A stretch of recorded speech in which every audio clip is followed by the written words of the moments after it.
Hello, I'm Umair Khalid. I'm one of the social media editors at Jack Cardiovascular Interventions, and it is my great pleasure to welcome Dr. Regueiro from Hospital Clinic de Barcelona. Dr. Regueiro, thank you for joining us today. Thank you very much, and thank you for the invitation. It's a pleasure to be here. Of course. So today we are very excited to feature your manuscript in our social media section, which is titled Safety and Efficacy of Transcatheter Aortic Valve Replacement with a Pressure Sensor and Pacing Guide Wire from SAFE TAVI trial.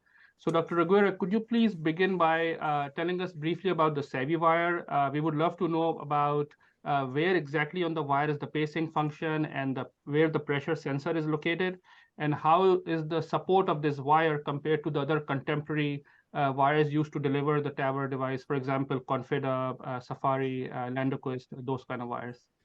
Okay, so the Savi wire, it's a wire specifically designed for TAVI. It's a wire that has a shaft that has a very good support. Actually, the support is in between the Lunderquist and Safari, and a bit lower than the Confida. But the thing with the support of this wire is that it's specified to have very strong support at the shaft, and at the end of the wire it's a little bit more flexible, so it's kind of a safe wire to support the procedures. There are three main characteristics of this wire. One is it's a wire to support and deliver the transcatheter valve, but also it's designed specifically to pace through the wire. So to do that, the wire doesn't have any plastic cover at the tip, and also it has two isolation points at the back end of the wire, one just at the back end, and other it's 1 meter proximal to the wire. And that allows you to do pacing without putting any catheter to isolate the wire. So that's the second characteristic. And the third and most important characteristic of this wire is that it has a sensor, optic fiber sensor, just in the point of union between the shaft and the tip. So you have the curve of the wire, and at the end of this shape of the curve, you have a optical sensor, so you can measure the pressure at exactly this point. Thank you, Dr. Rigo. This is very helpful. I think a lot of interventional cardiologists, when they read your paper, would be interested in those, in learning more about it. So thank you for clarifying. Could you briefly describe the safety and efficacy results of your trial with this wire? Yeah, this was a trial that had one primary endpoint, and the primary endpoint was to do a ventricular pacing and to have a pressure drop of less than 60 millimeters in the systolic pressure. So this endpoint was measured before the valve was implanted. So actually, we did the pacing before implanting the valve, and the primary endpoint was achieved in 98% of the patients. So in two patients, this was not possible. In one of them, the valve that was implanted was a self-expanding valve. So when the investigator did the pacing test, the pressure didn't drop below 60. But according to the protocol, if this happened, then you have to increase the heart rate from 180 to 220. But because of a clinical situation, the investigator decided to go ahead with the implantation, and the TAVI was implanted successfully, but the primary endpoint was not achieved. And in the other case, the pressure didn't drop, and that was the reason why. So this is the primary endpoint, and we also had two secondary endpoints. So one was an efficacy endpoint and a safety endpoint.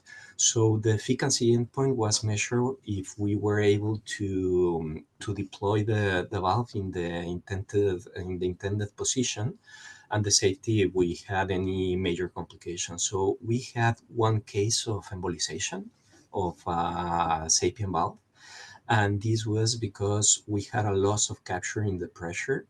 But when we review the case, actually, you can see in the images that the valve, the wire, move a little bit during the deployment.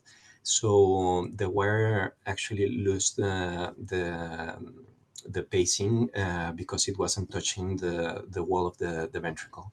So at the end, we had the investigators had to put another valve, and the complication was resolved. So yes, we had one case of embolization due to a movement of the wire. That's why it's very important when we do left ventricular pacing to be sure that the wire is actually at the tip of the or at the apex of the left ventricle, and to be sure that you are holding the wire to avoid any movements that can have a consequence like loss in capture.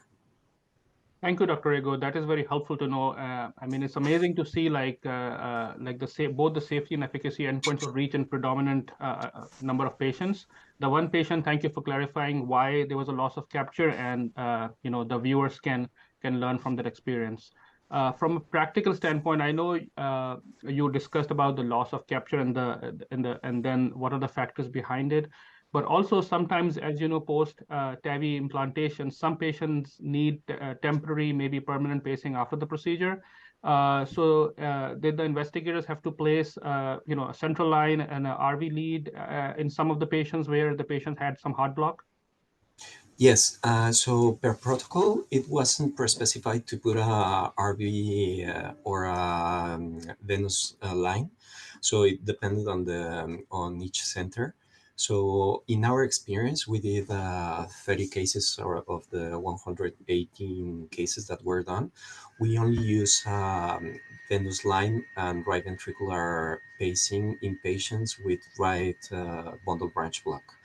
In all the other cases, we didn't put a venous line, and we actually have patients that had a complete AV block without the venous line. But it's very safe because you can actually just leave the wire in place, continue to pace, because you don't need to have any catheter to isolate the wire, and you have all the time in the world to put the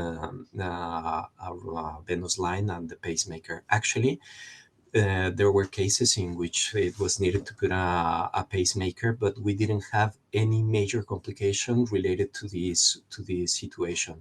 So you can wait, pace the patient, and then in case of need, you can put a venous line. Or if the venous line is already in place, you can just advance the pacemaker very safely. This is fantastic. Thank you. Thank you for your answer, Dr. Ego, and sharing all these insightful results, and congratulations on your work. Thank you very much.